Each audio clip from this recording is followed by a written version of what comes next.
Hey everybody, Michael Knipp here, and today I'm going to talk about one of my favorite things to talk about ever, and that is genre theory. I love the concept of genres and how they come about and how people define them, because it seems to be this society collective knowledge of things that people understand. But in the conversations that I'm part of, at least anyway, we don't do a ton of deep dives into what are genres and how they get the way they are, and how do they warp and twist over time to get to the places they are now, where sometimes genre names can be really confusing.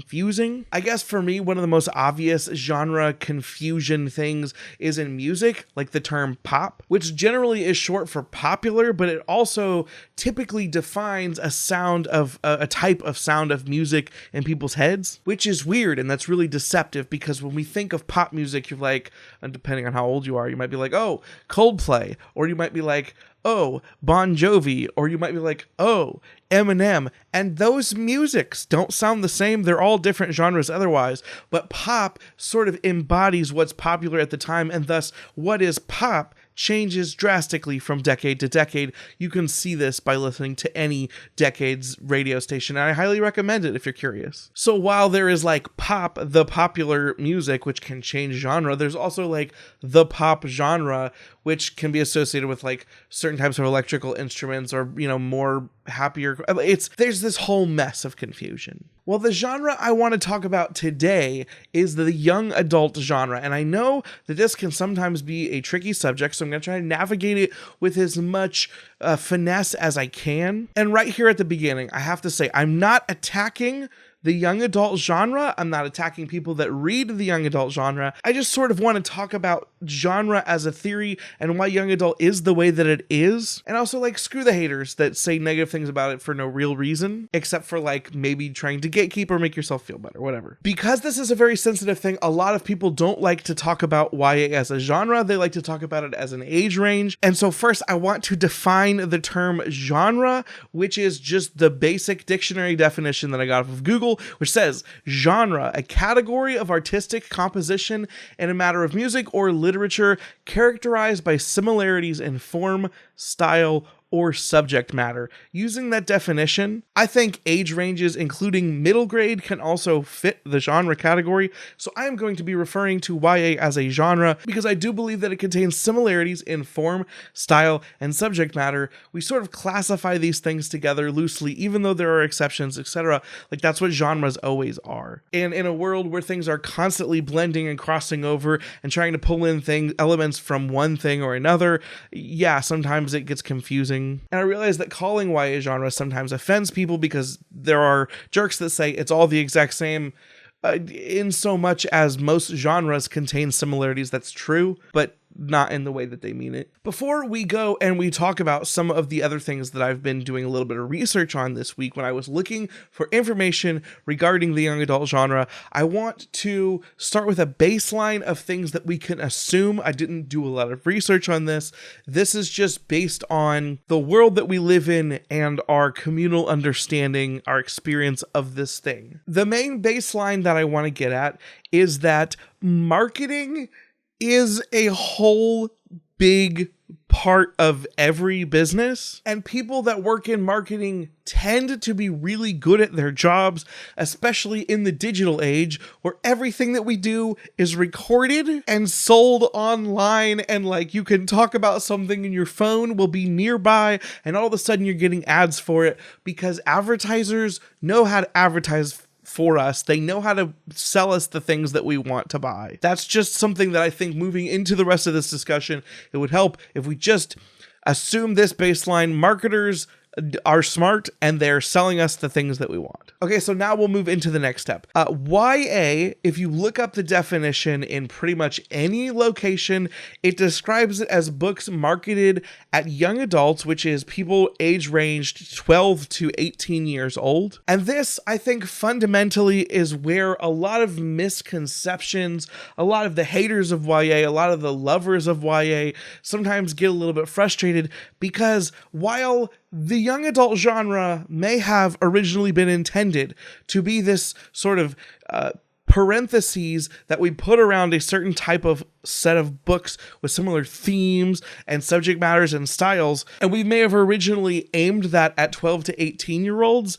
That's just not the market. That is not the young adult market. According to a statistic that I found at thebalancedcareers.com, I will list all of my sources in the description down below. According to this website, I found by some market estimates, nearly 70% of all YA titles are purchased by adults between the ages of 18 and 64. Now, this, of course, includes adults buying books for children, but I don't think that's the exclusivity of things that we're talking about here. In fact, there was another study that I found from The Atlantic that makes the statement, while the publishing industry markets these books primarily to young adults, that's not always who reads them. Approximately 55% of today's young adult readers are adults, otherwise known as people above the age of 18. I'm going to push back heavily on that part where it says, while the publishing industry markets these books primarily to young adults.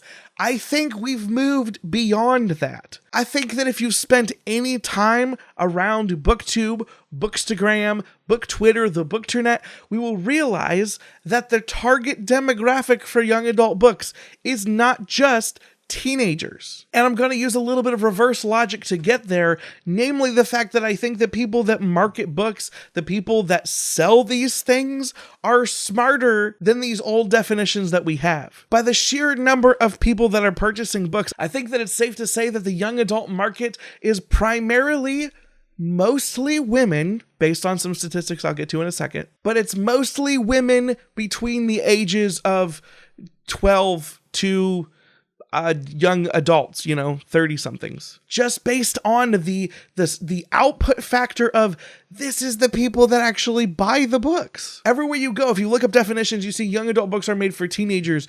But if you actually look at the real world and you look at some of these data points, that's just not true. Young adult books are made for a huge age range, mostly young adults. According to a Nielsen book research report, women outbuy men in almost every category of novel except for fantasy, I believe that to mean adult fantasy, science fiction, and horror, in which case men slightly outbuy them. However, let's look at these real numbers if we want to get real. Men account for 20% of the fiction market, according to the statistics that I was able to find. That is 80% of people that buy fiction are women. And a large portion of those women probably read young adult books. So by looking at this in reverse, I just don't think that young adult books are meant for teenagers. If what I've learned about my research into this topic is correct, when Harry Potter blew up, it really put young adult and like an entirely new demographic of readers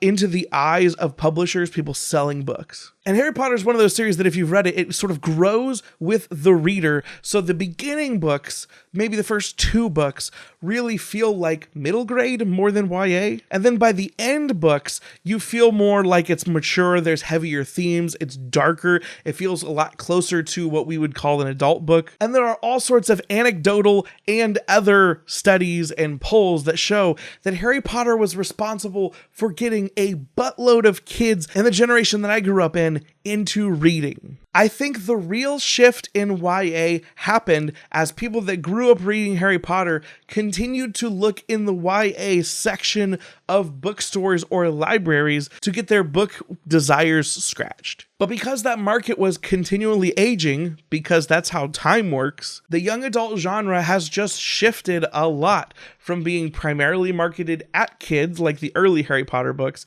to being marketed at people that are older than the last Harry Potter book. I feel like there has been a general understanding that the subject matter, the themes, etc. in young adult books can get extremely heavy and explicit. Fantasy author Brandon Sanderson offers free writing courses, I guess, on his YouTube channel. And one of the things that he talked about is the publishing industry. And someone asked the question to him once if he was ever asked to tone down the content in his YA books. And Brandon explained that in the YA section of publishing, content is not necessarily one of those things that gets judged or rated like a PG-13, an R-rated movie. Based on that anecdotal evidence, it seems like the middle grade age for books actually can get rated for content. There's expected to be a certain level of age appropriateness in the middle grade section, but once you get to young adult, it sort of becomes where the publisher thinks the market is for that book. And that's where I think you get to another really interesting part of the industry, which is a lot of times you'll see women's books put in the young adult section that probably, if it was written by men, might be put in the adult section. I can understand how that can be a really offensive topic for some people, because you want your work to be respected at the highest level possible. And so if you're writing a book that you want adults to read, then you would want it to be in the adult section, because you want your work to be taken seriously, of course. And we could definitely look at this from one angle, with the publishing industry just trying to push women out of this market that seems to be largely dominated by men. But I don't think that's the case, because I tend to think that markets and genres, as they sort of are really just about getting the most money out of people in whatever way possible. And when we look at those statistics that I mentioned earlier, and I think that's why, if we refer back to some of those statistics that we looked at earlier, that's why we see some of this disparity in female authors. There are more female authors in YA than there are male authors in YA. And the adult genres that I'm interested in, primarily fantasy, science fiction, or horror, typically are bought more by men. Those are the only genres where men buy more of those books than women, because women just freaking read way more books. I think that's why these books get marketed as YA, because that's where the women are primarily buying their books. And there's nothing wrong with that. I'm trying to use all of these statistics and talk about it this way to not denigrate anyone for reading the books that they want to read, but just to explain that this seems to be how the markets and genres have come about. I think marketing people are really good about seeing trends with tropes, story elements, story setups, age of characters, and the people that buy those things, and they're good about pushing those to the right markets. Of course, they don't nail it all the time. Self-publishing is also killing it, because now people are able to come and disrupt the industry. But I feel like in 2021, all of us can look at the insanity that is this world and realize that marketing people know a lot about us. And we as people have tastes. We try to buy things that cater to our tastes. And those all sort of feed into the marketing thing, where the marketer says, well, I think you'll like this too, and they push that book at you. This gives a slight bit of credence to people that say, well, all YA books are the same. This is obviously not true. But I see YA as a genre with a select target demographic of people that buy these books. And of course, those books are going to contain similar elements, because that's how genres work. It just so happens that books that are adult fantasy happen to have magic and swords and sometimes dragons and politics. These things are in fantasy. Someone could just easily look at that genre and be like, well, it's just freaking all magic and swords and blah. People look at genre fiction and they make fun of it in that way. It's the same way for every genre. Genres are similar. That's how books get placed together. It's always extremely easy to look at a genre that you don't care about or aren't that familiar with and just overgeneralize it to make fun of it pejoratively. So yeah, YA books have a certain feel, a certain vibe to them that people that buy YA books want. I think that defining YA books as books marketed to teens is just incorrect, which is also why I completely disregard the arguments of someone who's being really gatekeepy and say that people that read YA are just reading dumbed down books for kids when they should be reading adult books, because I think that YA books are actually marketed at adults these days. And also, who the crap are you to tell someone what they can or can't read in their free time? It's not like we do this to better ourselves. I mean, some of us do, some of us don't. Some of us just want to read whatever we want to read. So I'm not joining that camp of giant butts on the internet. I mean, in one sense, giant butts on the internet, but not the other sense of giant butts on the internet. But I think this is just one of those instances where a genre has changed over time enough that the name of the genre is confusing to people that are trying to get into this whole scene. But that confusion and idiots on the internet being idiots has allowed those idiots to try to be jerks to other people online. Shocker. I forgot to mention one of the most important statistics, which just makes sense given the other statistics that I've already given you, but YA is the best-selling genre of fiction. So on those terms alone, if you want your book to sell the most, you would want it to be YA. It's going to sell more copies on average, especially if you want to target the female demographic. That the numbers just don't lie. The girls want to read what they want to read, and they're owning the industry right now. And when they're the ones that are coming out to read what they want to read, you ladies are killing it. I've been kind of wanting to talk about this for a long time, so I'm glad that I sort of got this off of my chest. I hope that some of it made sense. Was this interesting to anybody? I'm always curious how my random thoughts and ramblings will appeal or not appeal to anyone. I just sort of wanted to shed some light on this situation based on the research that I've done and like looking at this from maybe just a little bit of a different perspective. Anyway, if you like this video, please give it a thumbs up. If you'd like to see more videos from me in the future, please hit that subscribe button. If you'd like to support the channel financially, there is a Patreon linked below, as well as a merch store. And if you'd like to discuss this video further, you can do it in the comments, or you could join that Discord link down below. It's free for everybody. But yeah, if I'm crazy, just let me know in a comment. Thanks. Or you could dislike the video. That's always cool too. Engagement is engagement. I'm looking forward to talking to you guys again soon, hopefully. Until next time, why can't we be friends? Why can't we be friends? Why can't we be friends? Why can't we be friends? Sleep, no one ever get enough. Always looking out tired. Sleep, no one ever get enough. If I don't show up, I might get fired. Sleep, no one ever get enough. Always looking out tired. Sleep, no one ever get enough. If I don't show up, I might get fired.